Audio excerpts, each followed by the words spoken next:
Muy buenas tardes, bienvenidos y bienvenidas a un programa más totalmente en vivo de México en mí por Radio 13 Digital. Mi nombre es Gaby Solórzano y aquí somos mexicanos y mexicanas enamoradas de México, convencidas y convencidos de la gloria de nuestro país y de que México se merece lo mejor. Como cada viernes, pero hoy sí totalmente en vivo, estamos invitando a un mexicano que nos va a inspirar con su historia para justo fortalecernos hacia el progreso y el éxito. Ya sabemos que ni todo es bueno ni todo es malo, y aquí recordamos que somos más los buenos y la gente que ha hecho cosas increíbles, no solamente por México, sino por el mundo. Y como invitado tengo a Antonio García Costa, director del Museo Edward James, del cual me muero por ir a conocer. Ya estamos ahorita planeando, justo ahí escríbanos para que se vengan con nosotros a conocer este museo y también el jardín tan emblemático. Bienvenido, Antonio, ¿cómo estás? Hola, pues muchísimas gracias por la invitación. Muy contento de estar aquí contigo y poder platicar de este nuevo museo, este nuevo proyecto que va a complementar la visita a Xilitla. Y bueno, como dices, de todo lo que engrandece a México. No, hombre, estoy, la verdad, muy emocionada que nos platiques también quién fue Edward James, su historia, cosas increíbles que seguramente no sabemos. Pero primero lo primero, platícanos también de ti, un poquito para todos los que no te conocen. Bueno, yo estoy a cargo del museo que acabamos de arrancar. Este museo, el primer día de operación fue el 22 de diciembre. Entonces, pues somos nuevos en el panorama. Reciencito, sacado del Sí, horno. y no, pues muy contento de participar en este proyecto.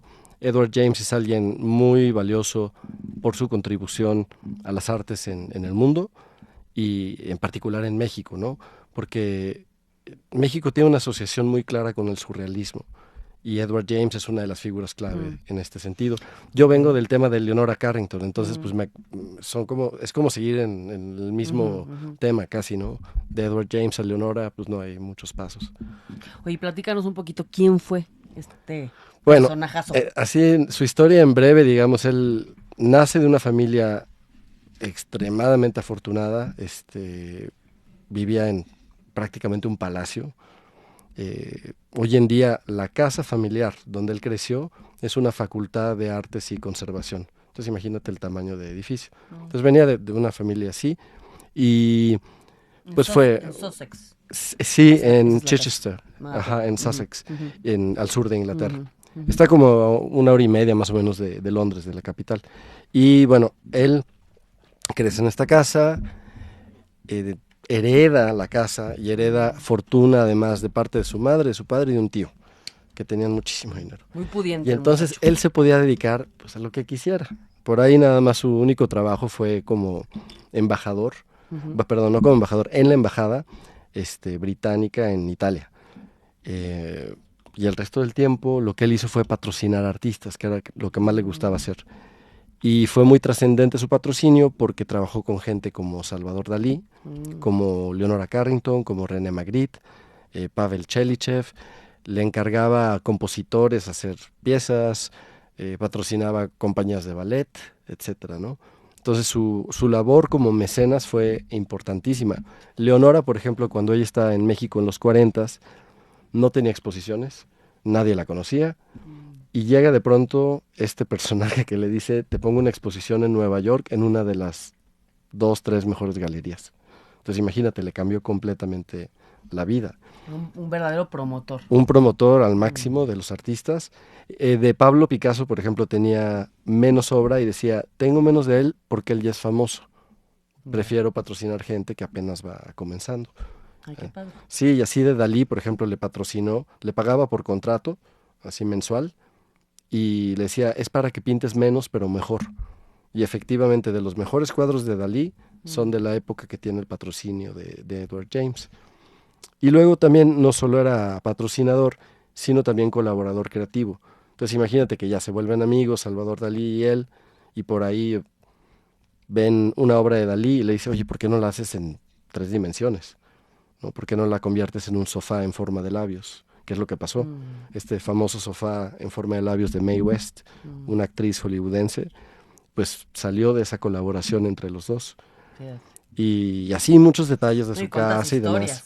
Sí, pues él cuenta de cuando inventó Dalí el taxi pluvial, que es este taxi donde llueve adentro del taxi, no por afuera, sino por adentro, y que fue una idea que se les ocurrió también un poquito en colaboración, y así con muchos artistas.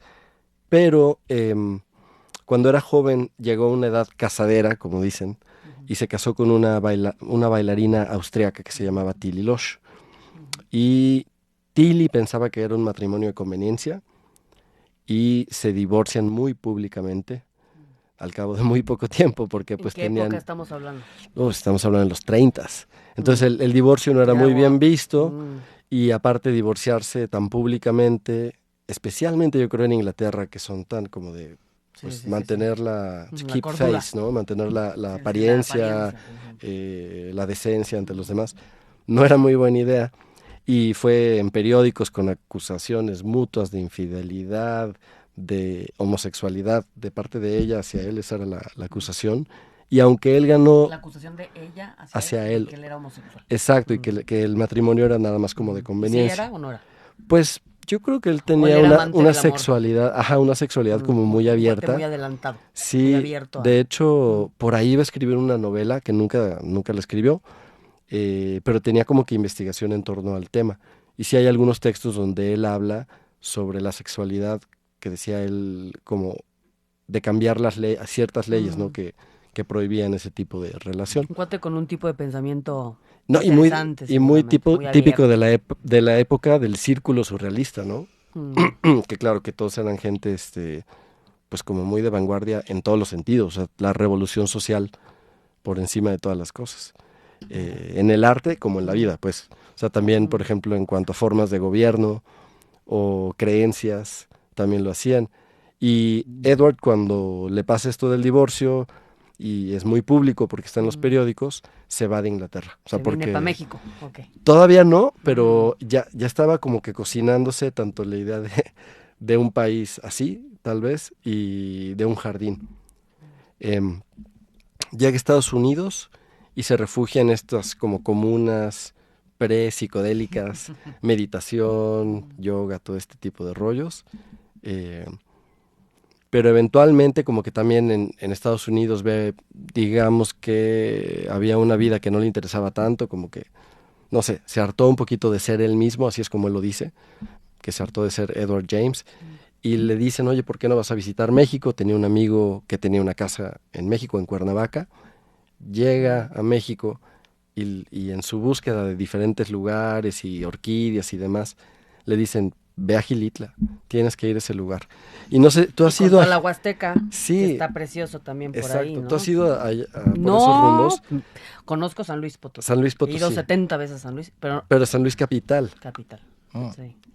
Pero siempre, la verdad es que he querido ir a conocer toda la zona, que es un espectáculo. Para los que conocen San Luis capital, es como si, no sé, es como ir a la luna un poquito entre San Luis y la Huasteca, porque el cambio del clima es brutal. O sea, pasa uno del altiplano, que es súper árido, es una tierra muy, muy alta, obviamente, árido, altiplano.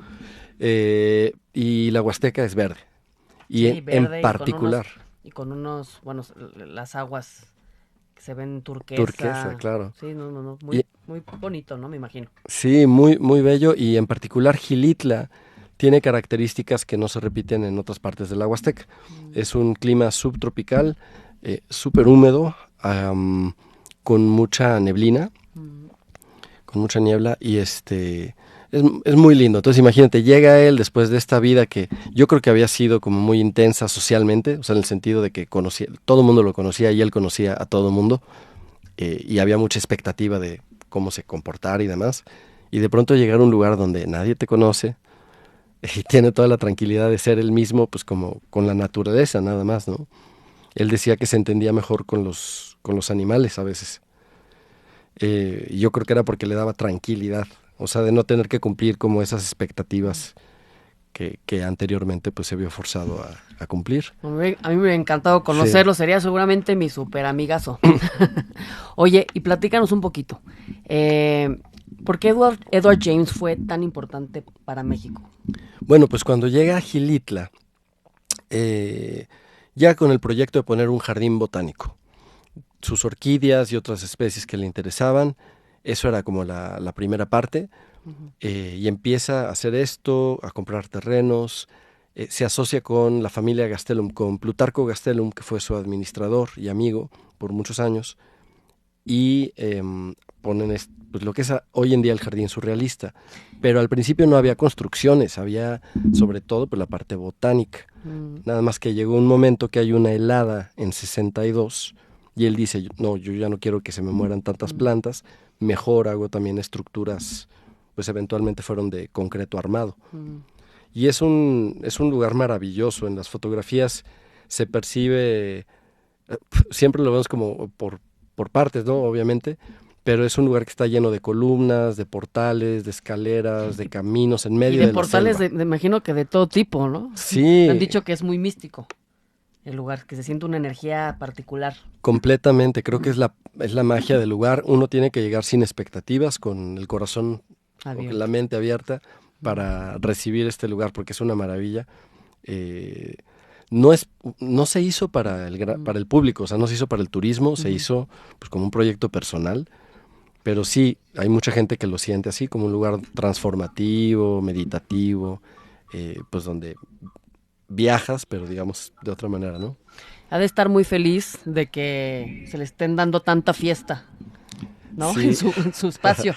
Ha de estar ahí desde otros lados disfrutando también con todos los asistentes, porque está de moda ahorita hacer muchas cosas ahí en ese jardín. Sí, este jardín surrealista ha llamado mucho la atención a nivel internacional, porque dentro del surrealismo no hay muchos lugares, sitios como de arquitectura surrealista. Sobre todo aquí, que es como entre arquitectura y escultura, porque es una cosa rara, no le puedes decir arquitectura porque luego no tiene techo, no tiene paredes, como es nada más como medio hecho, medio acabado, pero con mucha estética, ¿no? Como el esqueleto nada más, o hay columnas que no sostienen nada, entonces son más bien como esculturas que tienen formas muy caprichosas, sobre todo motivos vegetales. Como un portal a otro mundo, pareciera. Completamente. Y entonces eso, en combinación con la naturaleza, no, pues es un espectáculo visual. Maravilloso, sí. Oye, la iniciativa de que haya un museo de Edward James, cuéntanos un poquito de este proyecto. Bueno, el proyecto de un museo surge precisamente como para complementar la visita al jardín, porque el jardín escultórico ya es muy conocido, es muy bonito, pero hacía falta contar la historia del personaje. Como te contaba ahorita, fue patrocinador de muchos artistas. Gran promotor. Gran promotor. Pero como dices tú, la parte bonita de Edward James para todos los que nos están viendo es que, y esto está bonito, quiero rescatar la historia de lo de Picasso, ¿no? Que es muy buen ejemplo. O sea, en vez de ayudar a artistas que ya eran famosos, buscaba al talento y con sus recursos él promovía a todos estos nuevos artistas. Y él siempre, o sea, quiso también entenderse a sí mismo como artista, como poeta. De hecho, en su tumba eso dice, Edward James, poeta. Así es como él se entendió a sí mismo. Y sí escribió muchísimo, escribió unos 20 libros. ¿Y esos libros están en el museo? Sí, tenemos varios ejemplares. Queremos rescatar esa parte de su labor, su colaboración con los artistas, su patrocinio de artistas. Tuvo la colección surrealista más importante de su momento. Amigo de Dalí nada más. Sí, ahí nada más, así ¿no? Nada y de más. Leonora, y de René Magritte, y de Igor Stravinsky, en México de la Félix. O sea, realmente estuvo y todos los personajes lados que pasaron por ese jardín, seguramente. Sí, claro, la gente que lo llegó a visitar aquí también en México. Pero bueno, la iniciativa del museo surge está la parte de la familia Gastelum, y también Mario César Ramírez, que es un empresario mexicano y que, pues muy a colación, creo, de lo que me platicabas de la intención de este programa. Él es un empresario que se fue a Estados Unidos y está ahora como repatriando su capital, invirtiendo en la idea del turismo, del valor de los sitios que hay aquí en México y pues también de hacer crecer al país, ¿no? A través de la reinversión, la repatriación de capitales. Y este museo que está enfrentito del jardín, ahorita nos vas a contar, tiene varias atracciones. Nos está preguntando justo Julieta Castillo, estamos totalmente en vivo por si quieren mandar sus preguntas. ¿Qué tipo de arte veremos en el museo y si habrá cuadros, esculturas, etc.? Pues habrá de todo, pero cuéntanos. El museo es sobre todo un museo biográfico, o sea, es para contar la historia del personaje.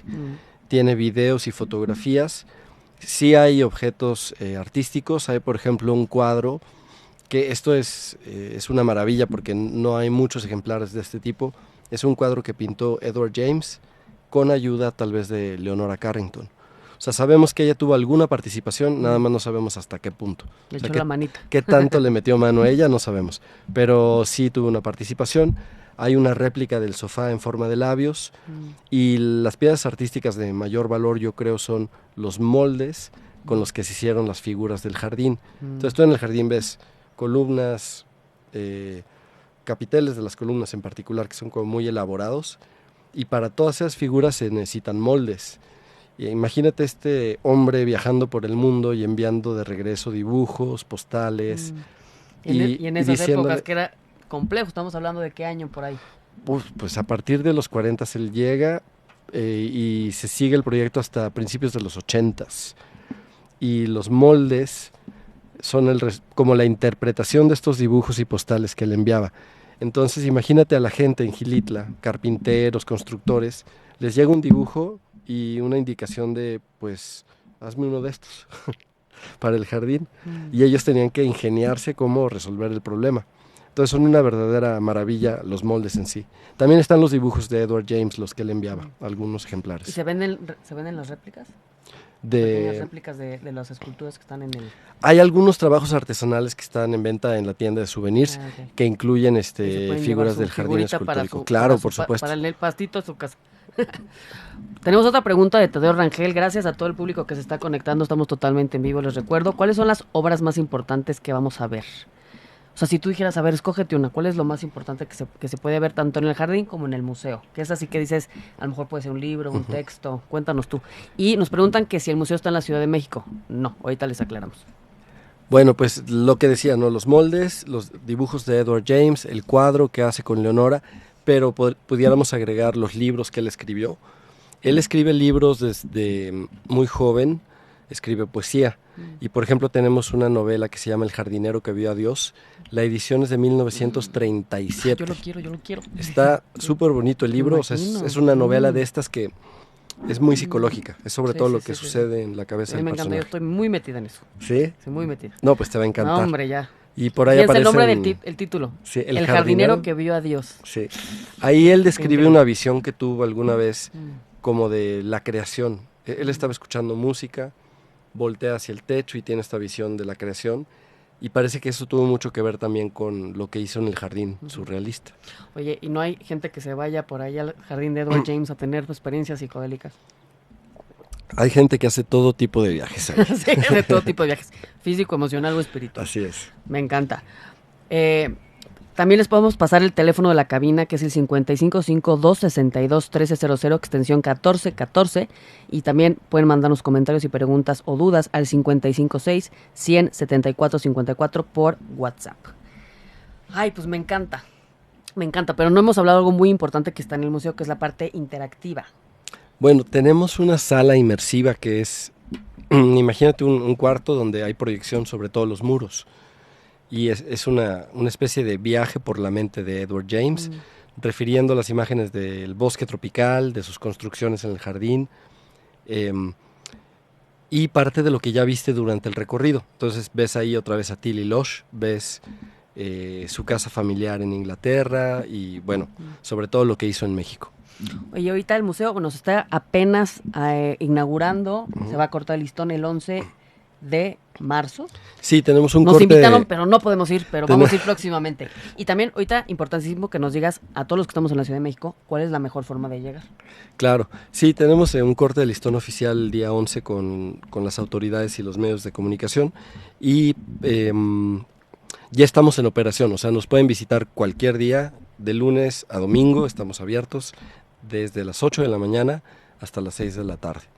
Y yo les recomendaría dejar por lo menos una hora para visitar el museo, pues para que vean con calma todas las salas y sobre todo el proyecto inmersivo, que dura 15 minutos la proyección. Para Ciudad de México, bueno, si es un compromiso un poquito largo, hay que apartar unos 3-4 días, yo diría, para que valga la pena ver la Huasteca Potosina y que no sea nada más un viaje de ida y vuelta. Pesadísimo. Sí, ¿cuántas porque horas son? Como 8. De un tirón son 8 horas. Sí. Entonces es vía Querétaro y Sierra Gorda. Okay. Vale la pena detenerse ya sea en Querétaro o en alguno de los pueblos mágicos que hay sobre la Sierra Gorda, en las Misiones, Se y pone luego Real de ya 14 llegar a de paso. Gilitla. Sí, bueno, Bueno, no no, está tan Real de cerca. 14 está seguirte Pero ya hasta el echamos el tour altiplano por ahí, ¿no? potosino. Sí. Pero pues está como a 2 horas, ¿no? De ahí a hora y como una No, hora. es más ¿Ah, sí? todavía. Sí, Mira. porque de San Luis a Gilitla son 5 horas, Mm. a San Luis capital. Ok. Y Real de 14 está en el norte del estado. Entonces, échale otras tantas horas. No, sí Bueno, está un lejos. viaje chiquito o largo, ya usted decidirá. Y a mí me interesaría preguntarte a ti, específicamente, Antonio, tú que has estado curando ya muchas obras, también eres artista, has estado por diferentes partes del mundo. Yo creo que de verdad todos debemos estar cercanos a las artes. Creo que las artes son medicina y nos dan una apertura y una expansión en nuestra alma y en nuestra vida, ¿no?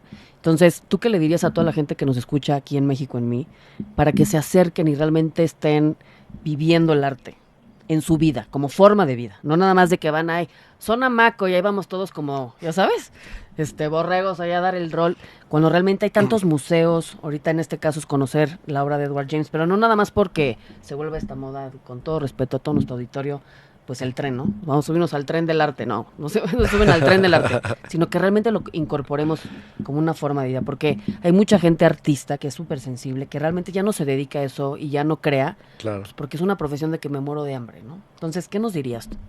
Bueno, Lo que el arte nos puede generar en nuestra vida. te puedo decir lo que me genera a mí. O sea, a mí me encanta ver exposiciones, me encanta estar en contacto con los artistas. Ver exposiciones creo que es como un momento muy especial, un espacio un poquito como meditativo, ¿no? Donde te pones a ver algo y, por ejemplo, con la pintura, que a mí me gusta mucho, y te puedes quedar un buen rato frente a un cuadro y le empiezas a ver diferentes detalles, diferentes aristas, y esa forma de observación o de darte un tiempo de ver algo con tanta intensidad, no la tenemos en el resto de nuestras vidas. O sea, siempre estamos abriendo y cerrando mensajes, recibiendo y haciendo llamadas, subiendo y bajando del transporte público, entrando y saliendo. Sí, en la corredera nos de la pone en vida. presencia el arte, ¿no? Completamente, es como la meditación, te pone en el momento y estás en una cosa a la vez. Entonces creo que es muy valioso en ese sentido. Pasa lo mismo con la música, ¿no?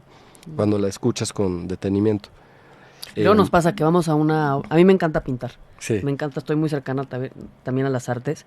Y de repente voy a una exposición y digo, ay, debo de pintar más, debo de crear más porque, wow, ¿no? Las cosas que se inspira uno a través de las creaciones de otros. Sí, bueno, cuando es la creación de uno, creo que además es un camino de autoconocimiento. O sea, totalmente. Y de sanación.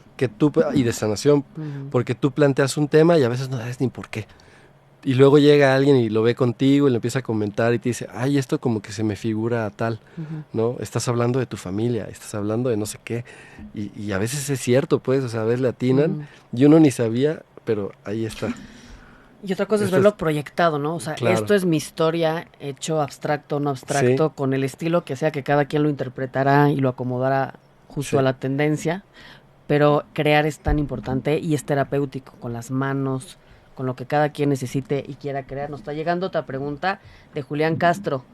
¿Cómo es interactivo? ¿Dan tours guiados o tenemos que apartar con antelación la fecha, como en el de Frida? Ah, ok. Bueno, les platico, es una experiencia integral, ¿no? Cuéntanos un poquito para los que tienen duda de esto, específicamente a Julián Castro, que le mandamos un saludo. Bueno, Julián, pues es un museo que exactamente no es interactivo. Normalmente la palabra interactividad se usa para lugares donde presionas botones, vamos a decir, y algo pasa y hay como mobiliario de ese tipo que permite como una respuesta de parte del aparato, de lo que sea, ¿no? Con lo que estés interactuando. Aquí no es interactivo en ese sentido. Es un museo donde hay fotografías, donde hay videos. Tenemos personal capacitado para acompañar en la visita. Y la sala inmersiva es multiproyector, entonces sí es multisensorial, digamos, es una sala audiovisual que te ataca por todos los muros, entonces es una experiencia que espero disfruten mucho.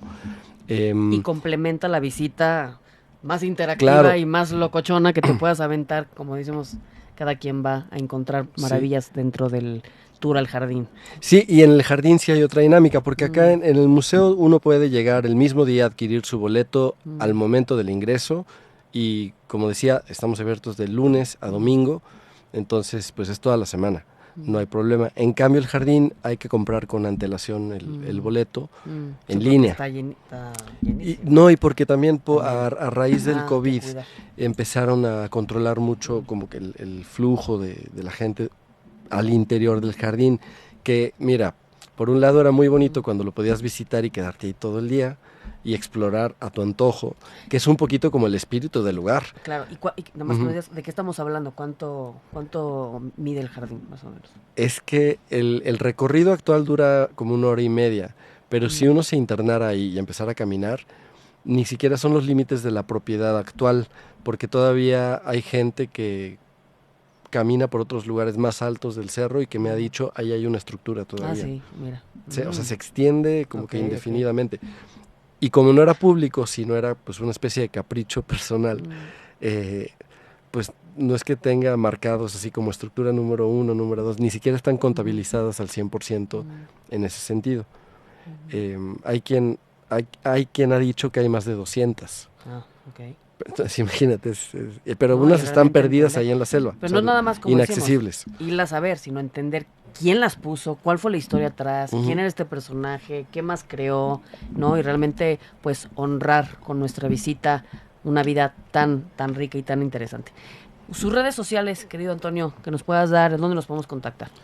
Nos pueden encontrar en Facebook, Instagram, como Museo Edward James. Precisamente, ahí verán fotografías, los horarios, información sobre la visita y bueno, pues nos pueden contactar también. Perfecto. Con cualquier duda que tengan. ¿Algún teléfono? Ahorita nos manejamos directamente por las redes. Perfectísimo. Y algo que les quieras decir a nuestro público, un último mensaje aquí para todos los que nos escuchan en México en mí. Bueno, pues si tienen oportunidad de visitar Xilitla, la verdad creo que es un lugar que vale muchísimo la pena. Es único a nivel mundial lo que hay ahí en cuanto a la combinación de naturaleza, el jardín y ahora el museo donde contamos la historia de este personajazo que pues cambió el rumbo de un municipio completo. Ya lo sentí, sí, es mi amigo desde el otro lado. Saludos, Edward James, desde donde estés. Gracias, te reconocemos, te honramos con todo lo que hiciste por nuestro país. Así es. Les recuerdo, mi red social es @GabyDespertar en Instagram y nuestras redes sociales de Radio 13 es www.radio13.com.mx y estamos en Spotify, Twitch, YouTube, TuneIn Radio, Deezer, Dailymotion, Instagram y Facebook. También estamos en México en Mí como @México en Mí. Tenemos otra preguntita. María del Carmen, saludos, así se llama mi abuela. María del Carmen, muchos saludos. Dice, ¿hay hoteles cerca de ahí para hospedarnos y ver el museo y gastronomía? ¿Qué podemos encontrar? Sí, antiguamente Xilitla era un lugar donde la gente hacía la visita al jardín exclusivamente o iba a lugares cercanos como el sótano de las golondrinas, la cascada de Tamul, que también no está tan lejos de ahí. Hoy en día la infraestructura turística ha crecido mucho. Me dicen que hay más de 80 hoteles. Hay algunos muy pequeñitos, ¿no? Airbnb sencillos y todo, pero sí hay donde quedarse en el pueblo de Xilitla. El museo está a 2.5 kilómetros del pueblo. Entonces, pues uno puede hospedarse en el pueblo, pasar el día en esta zona donde está el museo, el jardín escultórico, la cascada de los Comales. Te estoy hablando de un tramo de calle, así como que de 100 metros a lo mucho, donde están las entradas a todos estos lugares. Entonces puedes pasar el día completo ahí. Ahí mismo hay restaurantes, hay una cervecería. Algo típico de comer hay por comida, ahí. Hay comida típica en el restaurante, en un par de restaurantes. ¿Qué hay?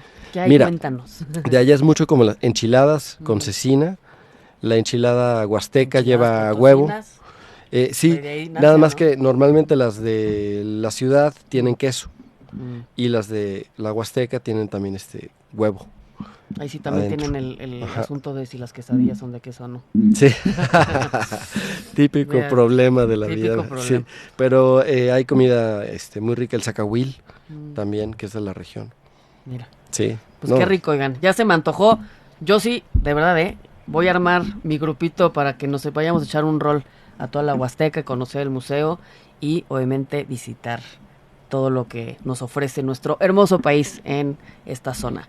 De verdad, visitemos México, podemos darnos el rol, hagamos ese compromiso de realmente invertir en nuestro país y pues como decíamos de honrar la historia de un personaje como lo fue Edward James. Sí, pues alguien que digamos decidió traer su fortuna para acá y dejar un lugar pues muy especial que digamos si él hubiera dado lo que invirtió en el Jardín Surrealista, se lo hubiera dado así persona por persona a sus amigos, ese dinero igual ya hubiera desaparecido, ¿no? Sí, claro. Pero en cambio, fincando este espacio, creando este lugar con esa visión, él no pensó en turismo, pues, pero de algún modo les dejó la mejor herencia posible.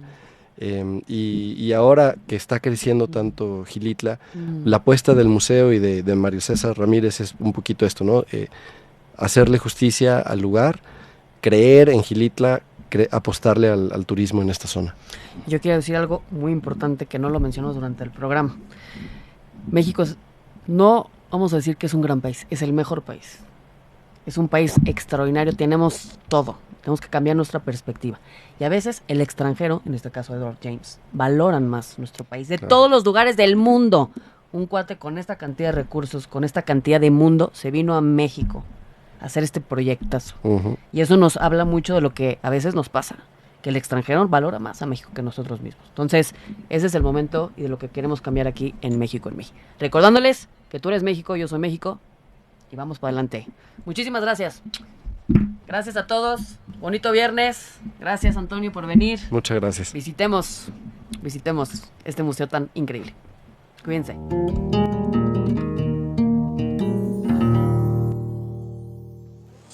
Desde cualquier dispositivo y en cualquier plataforma, recibe las notificaciones de Radio 13 Digital. Venos y escúchanos en Facebook, YouTube y Dailymotion de Radio 13 Digital. Dale me gusta a nuestro perfil. Síguenos y activa las notificaciones de las publicaciones y video para que te lleguen las alertas de los programas que están al aire.